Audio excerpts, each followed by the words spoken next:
함께 말씀 보겠습니다. 요한복음 9장 35절부터 41절까지 말씀입니다. 요한복음 9장 35절부터 41절까지의 말씀을 함께 한 목소리로 읽겠습니다. 예수께서 저희가 그 사람을 쫓아냈다 하는 말을 들으셨더니 그를 만나사 가라사대 내가 인자를 믿느냐 대답하여 가로되 주여 그가 누구시오니이까 내가 믿고자 하나이다. 예수께서 가라사대 내가 그를 보았거니와 지금 너와 말하는 자가 그이니라. 가로되 주여 내가 믿나이다 하고 절하는지라. 예수께서 가라사대 내가 심판하러 이 세상에 왔으니 보지 못하는 자들은 보게 하고 보는 자들은 소경되게 하려 함이라 하시니 바리새인 중에 예수와 함께 있던 자들이 이 말씀을 듣고 가로되 우리도 소경인가. 예수께서 가라사대 너희가 소경되었다면 죄가 없으려니와 본다고 하니 너희 죄가 그저 있느니라. 아멘. 이렇게 기도하겠습니다. 살아계신 하나님 감사드립니다. 소경되었던 자들, 보지 못한 자들, 듣지 못했던 우리들을 하나님께서 불러주셔서 보게 하시고 듣게 하시고 예수님을 따르게 하심을 감사드립니다.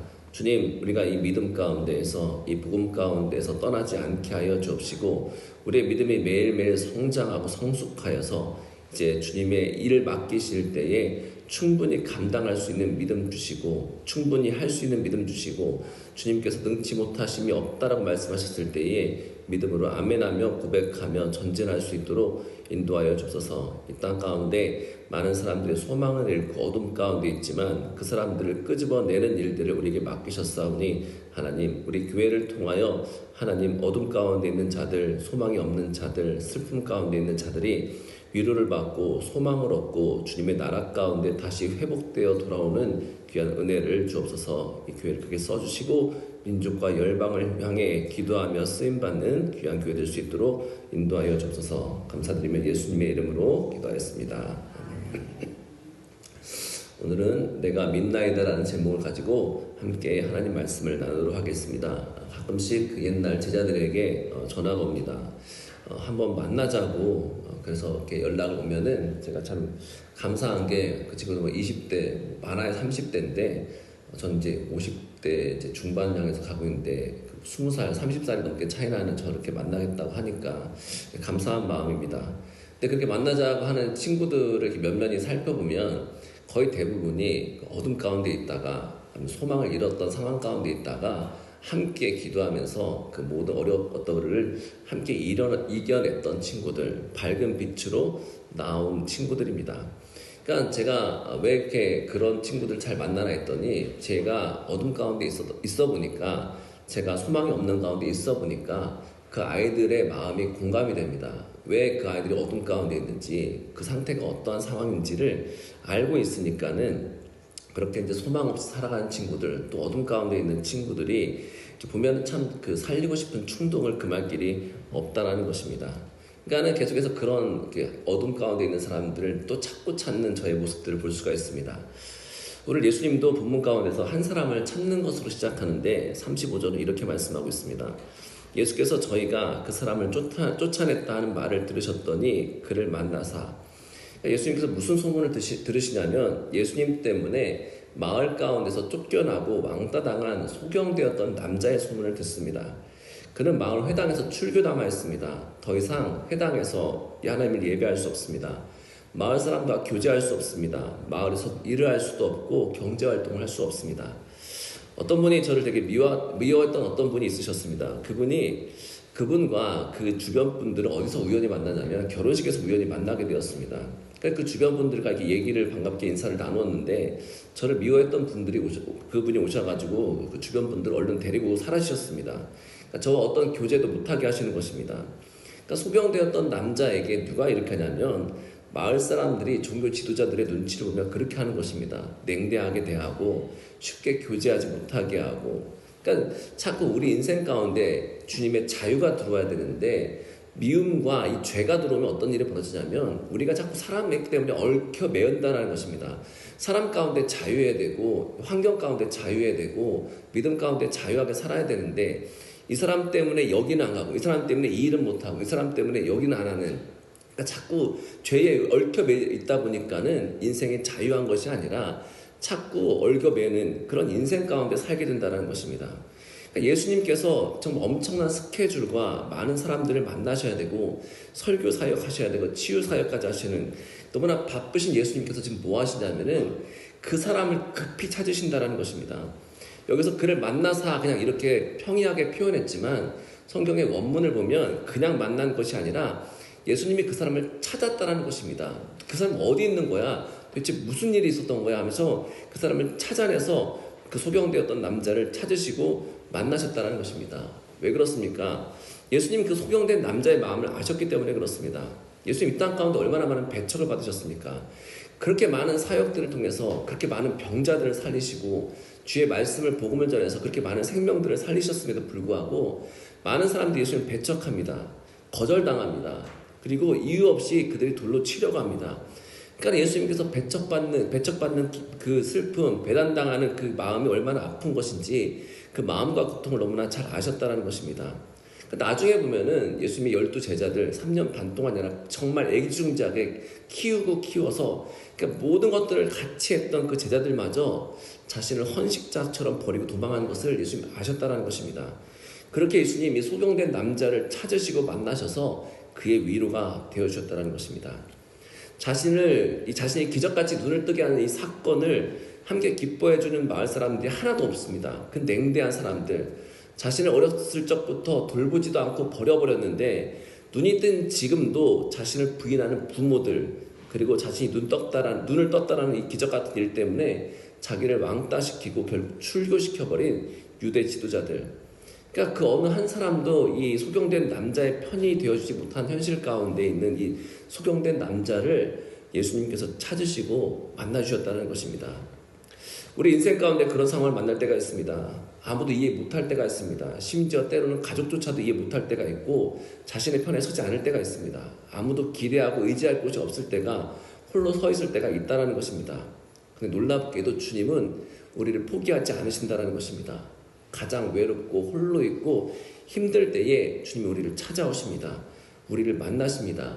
우리가 주님께 부르짖는 힘이 없을 때 주님 그 한 번의 말 한마디도 하기 힘든 그 상황 가운데에서 우리의 손을 잡으시고 우리를 찾으시고 만나주시는 바로 그분이 주님이시라는 것입니다. 그러니까 제가 우리 예수님에 대해서 너무나 좋은 하나님이라고 고백할 수밖에 없는 것이 저에게 하나님은 바로 그런 하나님이셨습니다. 저의 손을 잡아주시는 하나님, 아무도 없는 외로움 가운데 홀로 서 있을 때에 나의 손을 잡아주신 하나님, 나와 함께 하시는 하나님, 나에게 위로의 말씀을 건네주시는 하나님, 나를 절대 버리겠다고 말씀하지 않으시는 하나님, 나를 멀리하지 아니하시는 하나님. 그러니까는 그렇게 우리를 찾고 찾으시는 그 하나님을 우리가 만나니까 어떤 일이 벌어지냐면 자꾸 그 예수님이 좋다라는 것입니다. 사람에게 기대지 않게 된다는 것입니다. 그렇게 소경되었던 남자를 만난 예수님께서 첫 번째 하시는 말씀이 무엇이냐면 내가 인자를 믿느냐라고 묻습니다. 너 마음 힘들지 않니? 괜찮니? 너 이 기적을 믿니? 내가 너를 고친 것을 믿느냐? 이런 말씀하신 것이 아니라 내가 인자를 믿느냐라고 물으십니다. 여러분, 예수님은 절대 헛된 말씀을 하시는 분이 아닙니다. 갑자기 예수님께서 왜 인자에 대한 이야기를 꺼내셨습니까? 왜냐하면 이 소경된 남자가 치유받고 고침받는 그런 믿음을 이제 넘어서서 더 깊은 복음, 더 풍성한 복음으로 가기를 원하시기 때문에 그렇습니다. 예수님께서 일하시는 그 병을 고친 결과에만 집착하는 인생이 아니라 누구를 이제 예수님 자체를 바라보기를 원하시기 때문에 그렇습니다. 여기서 인자라는 단어를 우리가 어디서 처음 볼 수 있냐면은 다니엘서에서 처음 등장합니다. 우리가 이 다니엘서를 이렇게 얘기하면은 다니엘은 뭐 사자굴에 갇힌 다니엘, 또 하루 3번 기도한 다니엘, 또 그의 친구들은 풀문불에 갇혀가지고 이렇게 있던 다니엘, 이렇게 기적 같은 상황을 겪은 다니엘에 대해서 우리가 이야기하고 있지만 사실 다니엘서를 보면은 반 정도가 앞으로 이루어질 환상과 또 계시가 있는 성경입니다.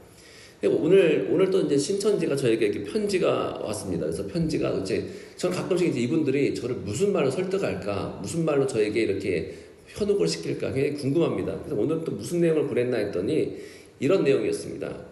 너희 교회들은 요한계시록을 제대로 알지 못해서 망하고 있다는 겁니다. 우리가 요한계시록을 제대로 알지도 못하고 해석하지도 못하고 내용을 마음대로 추가했다가 줄였다가 해서 너희들이 망한 것이고, 우리 신천지는 그 요한계시록을 해석을 잘하는 선지자가 나타나서 그것을 잘 해석했으니 진짜는 우리라는 것입니다. 제가 그 내용을 이렇게 보고서 무슨 생각이 드냐면, 야, 이런 글을 듣고 읽고 믿는 것도 능력이라고 생각했습니다. 저 같으면 이런 걸 보고 이걸 믿기지가 않는데 어떻게 저렇게 믿을 수 있을까라는 생각이 들기도 했습니다. 왜냐하면 그들에게 마치 전체 성경 가운데 딱 한 개의 성경밖에 없는 것처럼 보입니다. 이 전체 66권의 성경 가운데 마치 요한계시록 하나만 있는 것 같이 얘기한다는 것입니다. 근데 그렇지 않습니다. 여러분, 성경은 유기적으로 실타래처럼 서로 얼기설기 얽혀 있습니다. 다시 말해서 우리가 요한계시록을 이해하기 위해서는 어디서부터 시작해야 되냐면 창세기부터 차근차근 이해해야 됩니다.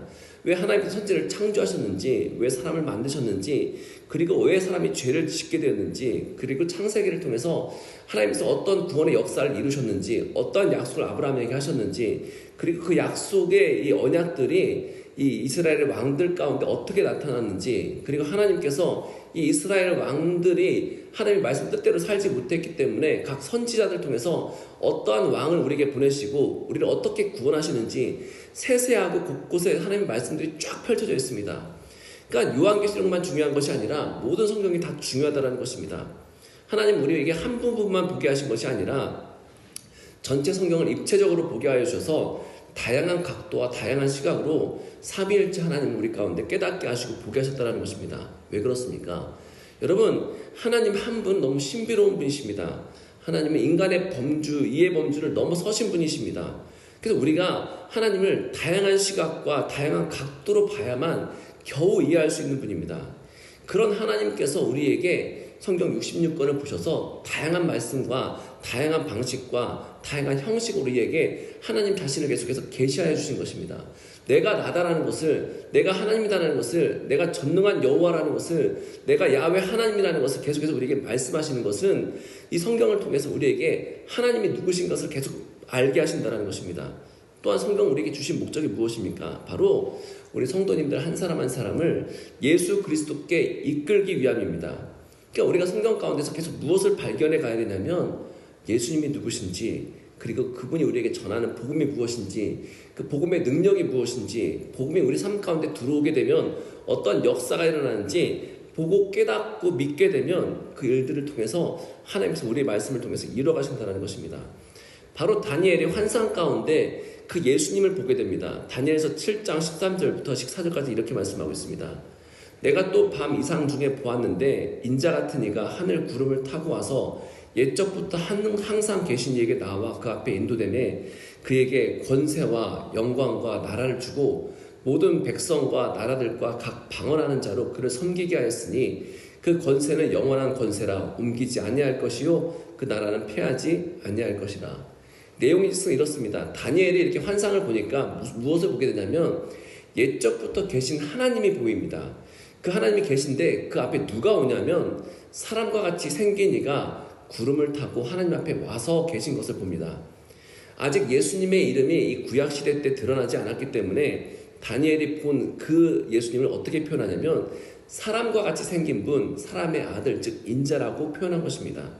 근데 하나님께서 그 인자와 같은 분에게 무엇을 주시냐면 권세와 영광과 모든 나라를 전부 주십니다. 그리고 모든 백성과 나라들과 언어를 사용하는 모든 사람들이 누구를 바로 인자와 같으니 예수님을 섬기는 모습들을 환상 가운데 보게 된다는 것입니다.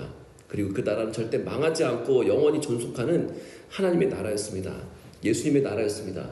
그러니까 제가 가장 좋아하는 단어 가운데 하나가 뭐냐면 하나님 나라라는 단어를 굉장히 좋아하지만 또한 예수님의 나라라는 단어를 굉장히 좋아합니다. 지금 우리가 이 시대가 어떤 시대냐면 예수님이 다스리는 시대입니다. 예수님께서 모든 권세와 영광과 모든 나라들을 다 이양받으셔서 이제는 예수님께서 이 땅을 다스리시는 예수님의 시대가 되었습니다. 바로 이 환상을 누가 보았냐면 다니엘이 보게 된 것입니다.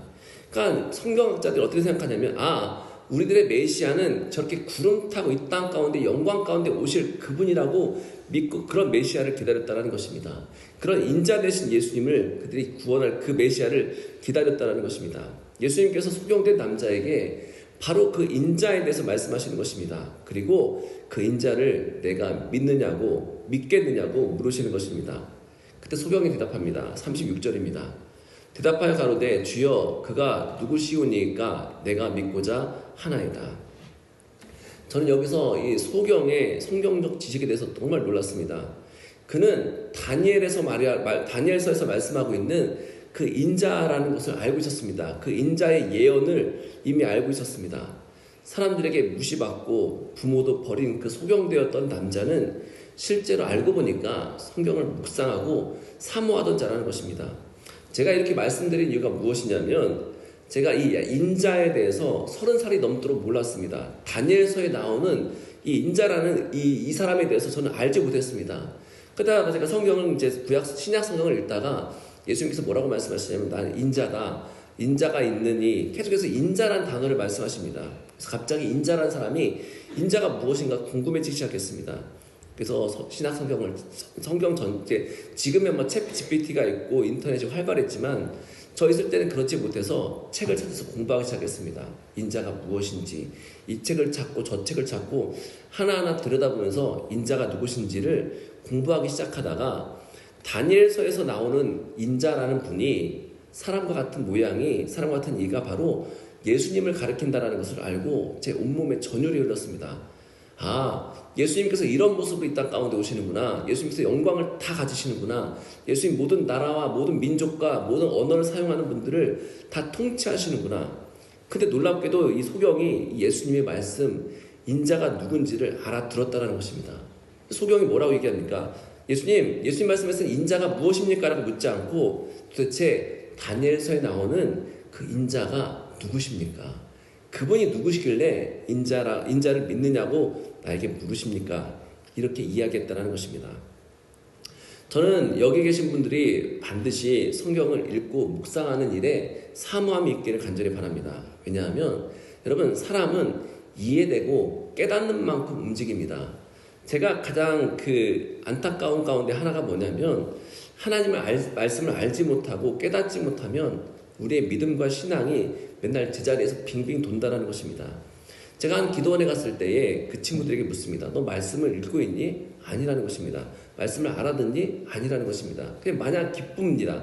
마냥 좋습니다. 마냥 기도하는 게 행복합니다. 근데 문제는 뭐냐면 하나님 말씀이 무슨 말씀을 지금 전하고 있는지 어떤 말씀이 자기들에게 들어오는지를 깨닫지 못합니다. 그러니까 그들의 인생이 어떻게 되냐면 계속해서 빙빙빙빙 제자리만 돌고 있다는 것입니다. 세상에 나가서 복음을 전하고 세상 가운데서 복음 가운데 살아야 되고 세상에서 이기고 승리해야 되는데 그들에게 삶 가운데 계속 무슨 마음이 있냐면 우리는 이 기도원을 떠나면 죽을 거야. 우리 이 기도원 떠나면은 맨날 죄 가운데 살 거야. 맨날 그 두려움 가운데 사로잡혀 있다는 것입니다. 하나님께서 우리에게 그런 인생을 주신 것이 아닙니다.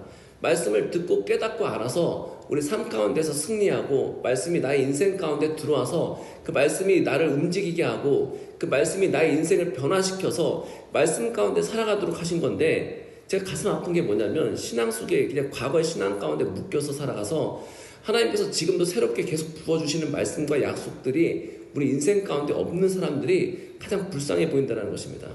여러분 하나님께서 우리에게 매일 말씀을 통해서 새 마음과 새 능력과 새 은혜를 계속해서 부어주십니다. 과거에 드러나지 않았던 하나님의 비밀들이 계속해서 드러나고 있고 계속해서 이 땅 가운데 퍼지고 있고 하나님 나라의 비밀들이 계속해서 지금 이 땅 가운데 밝히 드러나고 있다는 것입니다. 그러니까 어떤 일이 벌어지냐면 어제의 나의 생각과 오늘의 나의 생각이 다르게 되고 어제의 나의 믿음과 오늘의 나의 믿음이 다르게 된다는 것입니다.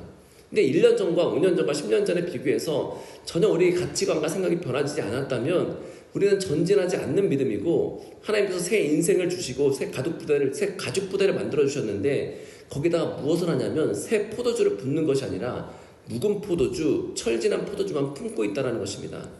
여러분 이렇게 살아서는 안 됩니다. 우리에게 새 가죽 부대를 만들어 주셨기 때문에 우리는 거기에 무엇을 새 포도주를 부어야 됩니다.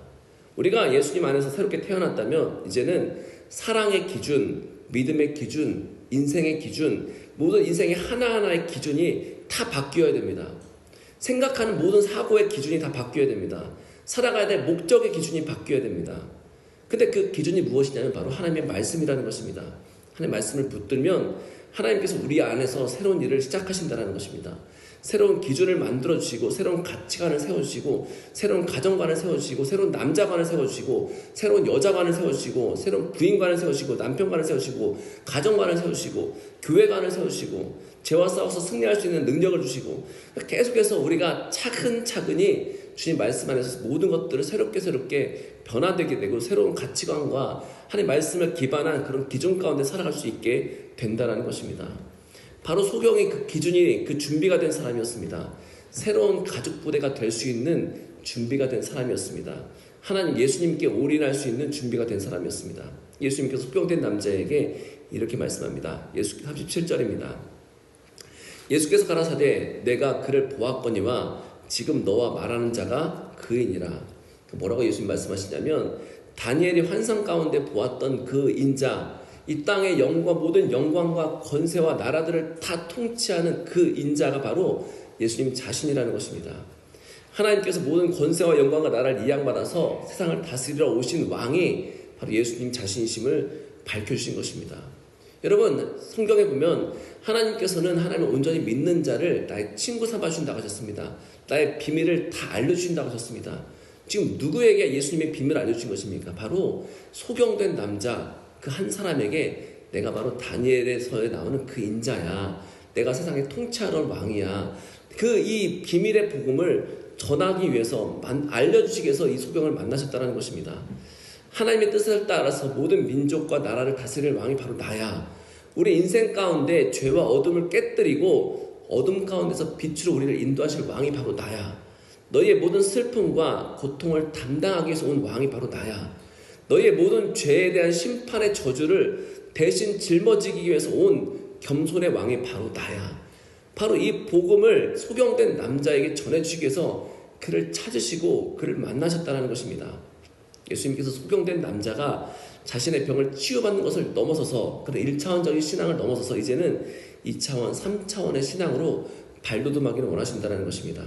이제 예수님 나를 치유하셨으니까 난 됐습니다. 나는 만족합니다. 내 인생은 이제 끝났습니다. 더 이상 주님이 필요하지 않습니다라는 것이 아니라 복음 그 자체이신 예수님께 자신의 시선을 돌려주기를 원한다는 것입니다. 이전에 난 말씀드렸지만 한 교회가 건축을 하기 위해서 열심히 기도했습니다. 매일같이 모였습니다. 열정적으로 기도했습니다. 그리고 건축을 했습니다.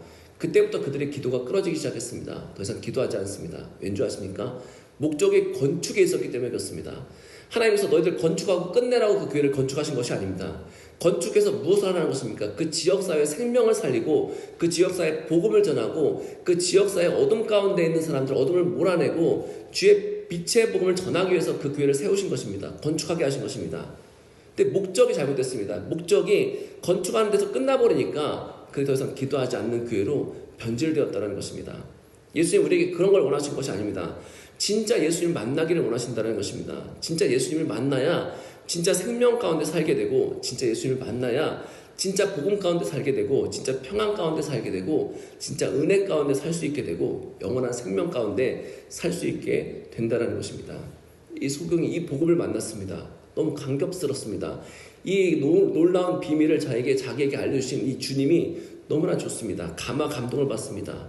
그가 어떻게 하냐면 자기의 말과 몸으로 표현합니다. 38절입니다. 가로되 주여 내가 믿나이다 하고 절하는지라. 복음을 전하는 자와 받는 자가 아름다운 하모니를 이루는 순간입니다. 그토록 많은 사람들이 예수님의 전하는 복음을 들었지만은 많은 사람들이 치유함을 받았지만 이토록 주의 복음에 깊이 있게 반응하는 사람이 거의 없었습니다. 주님 발 아래 엎드려 예수님께 경배하는 사람이 드물었습니다. 그런데 이제 소경된 남자가 소경되었던 남자 그리고 고침받은 그의 인생의 기준이 예수님으로 바뀌니까 내 인생의 경배의 대상이 예수님이구나.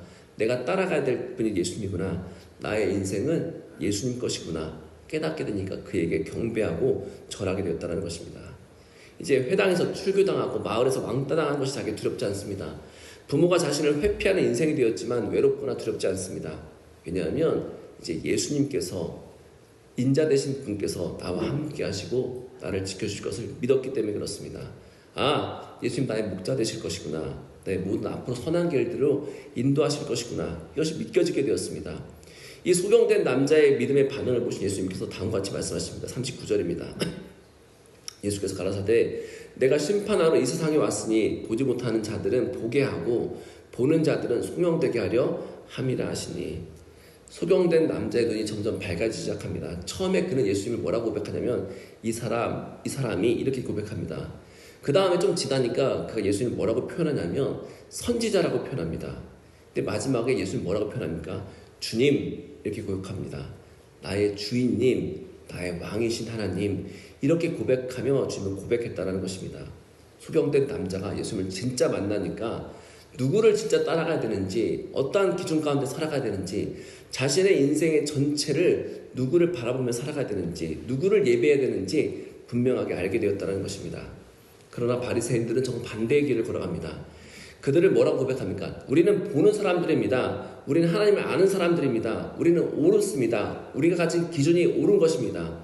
그런데 결국 그들의 교만이 자기들의 생각에 자기들을 묶어버리고 예수님을 알아보지 못하는 불쌍한 인생으로 전락하게 된 것입니다. 눈을 뜨고 있지만 영적 눈이 닫혀버린 상태 가운데 살게 된 것입니다. 예수님 말씀하십니다. 41절입니다. 예수께서 가라사대 너희가 소경되었다면 차라리 죄가 없으려니와 본다고 하니 너희 죄가 그저 있느니라. 너무나 무서운 예수님의 말씀입니다. 차라리 나는 무식한 사람입니다. 나는 아무것도 모릅니다. 주님, 나는 어린아이입니다. 이렇게 주님 앞에 나오면 소망이 있는데 나는 볼 수 있습니다. 나는 신앙이 있습니다. 나는 대단한 믿음의 사람입니다. 나는 기도의 사람입니다. 나는 능력의 사람입니다 하고 과신하다가 예수님을 보지 못했다는 것입니다. 우리가 예수님 앞에 자꾸 어떻게 나와야 되냐면 주님, 우리는 주님이 필요합니다. 주님이 필요합니다. 난 보지 못하는 사람입니다. 주님을 믿어야 됩니다. 믿어야 됩니다. 주님, 나 자신도 어찌하지 못하는 죄인입니다. 부족한 저입니다. 주님, 저의 손을 잡아주셔야 됩니다. 우리가 해야 될 고백이 바로 거기에 있다는 것입니다.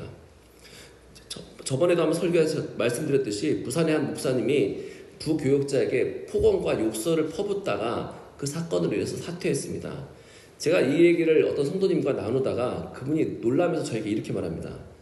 목사님, 저 그 목사님의 설교에 은혜 받았었습니다. 그 목사님 말씀이 너무 좋습니다.